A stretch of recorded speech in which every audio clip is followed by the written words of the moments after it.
పూరా లోకల్. నమస్తే, welcome to పూరా లోకల్. ప్రస్తుతం మనం గాంధీ భవన్లో PCC president MLC Mahesh Kumar Goud తోటి ఉన్నాము. జనహిత పాదయాత్రపై పేరుతో జనాల్లోకి వెళ్లారు. ఎలా అనిపిస్తుంది? జనహిత పాదయాత్ర వినూతనంగా అత్యంత వైభవంగా జరిగింది. ప్రజల నుంచి అపూర్వమైన స్పందన. మహిళలు ఎదురొచ్చి ఆరతలిచ్చి ఈ ప్రభుత్వం ఇచ్చిన సంక్షేమం చాలా బాగుంది, మేము ఉచితంగా మహిళలు బస్సు వాడుతూ ఉన్నాం, మాకు జీరో బిల్లు వస్తూ ఉన్నాయి, రేషన్ కార్డులు వచ్చినాయి, సన్నబియ్యం వస్తూ ఉన్నాయి, చాలా బేసిక్గా ఉంది మీ పాలన అనే మాట చెప్తా ఉన్నారు. యాత్రలు అనేవి, పాదయాత్రలు అనేవి ప్రజల్ని దగ్గర చేసేటువంటి సాధనం. ఇది ప్రభుత్వం నుండి ఎందుకు చేస్తూ ఉన్నామంటే ప్రజలతో మమేకం కావాలా, ప్రజలతో తెలుసుకొని గ్రామీణ స్థాయిలో, క్షేత్రస్థాయిలో వాస్తవ పరిస్థితి తెలుసుకొని పాదయాత్రలు చేస్తూ ఉన్నాం. మంచి స్పందన వచ్చింది. 4 నియోజకవర్గాలు కూడా విపరీతమైన జనం వచ్చినారు. మంచి ఊపు వచ్చింది. వాస్తవాలు తెలుస్తూ ఉన్నాయి. అక్కడక్కడ ఏమైనా లోటుపాటు ఉంటే కూడా మేము తీసుకొచ్చి మళ్ళీ ప్రభుత్వం దృష్టికి, ముఖ్యమంత్రి తీసుకురావడానికి ఇది ఒక సాధనం.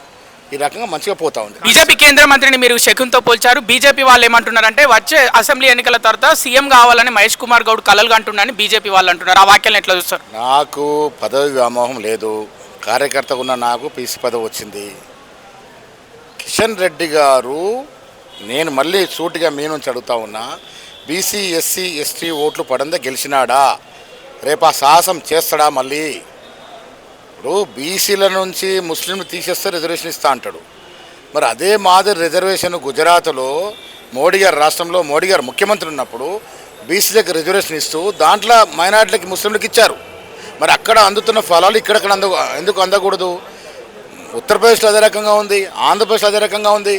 మరి వాటిని స్టడీ చేసుకోవాలి కదా కేంద్ర మంత్రిగా ఉండి. మీరు బద్ధంగా ఇది రిజర్వేషన్ కుదరదని ఎట్లా చెప్తారు? బీసీల వ్యతిరేక మారకండి దయచేసి.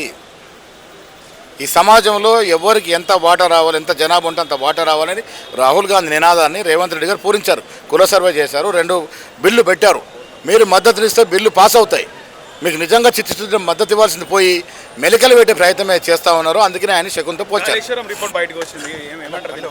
క్యాబినెట్లో చర్చిస్తూ ఉన్నారు. బహిర్గతం అయిన తర్వాత దాని గురించి మాట్లాడతాం. సార్, చివరి ప్రశ్న సార్. కవిత బీఆర్ఎస్ ఎమ్మెల్సీ కవిత, అలాగే బీఆర్ఎస్ ఎమ్మెల్యే జగదీశ్వర్ రెడ్డి మధ్య అంటే పరస్పర విమర్శలు ఎట్లా చూస్తారు మీరు? నేను మొన్నటి వరకు 4 ముక్కలే అనుకున్నాను. బీఆర్ఎస్ పార్టీ ముక్కలు అవుతోంది. పార్టీ ఆస్తుల తగాదాలు, పదవి కోసం పాకులాటలు, ప్రజలు తిరస్కరణకు గురైన తర్వాత ఏ పార్టీ పరిస్థితి ఇదే రకంగా ఉంటుంది. ఎవరికి వారు ఉనికి కాబట్టుకుని ప్రయత్నం చేస్తూ ఉన్నారు. ఏనాడు 10 ఏళ్ళు అధికారంలో ఉన్నప్పుడు ఏనాడు బీసీల గురించి మాట్లాడిన కవితమ్మ గారు ఇలా బీసీల గురించి మాట్లాడితే హర్షించదగ్గ విషయం, సంతోషం, స్వాగతిస్తాం. మీ పాదయాత్ర ఫెయిల్ అయిందని కేటీఆర్ అంటున్నారు. ఎట్లా చూస్తారు? కేటీఆర్ని కూడా పాదయాత్రకు ఆహ్వానిస్తున్నాను నేను. నెక్స్ట్ జరిపోయే పాదయాత్ర కేటీఆర్ రండి, మీరు చూడండి. సార్, పాదయాత్ర మళ్ళీ ఉండబోతుందా త్వరలో? ప్రతి నెల 4 నియోజకవర్గాలు ఉంటాయి.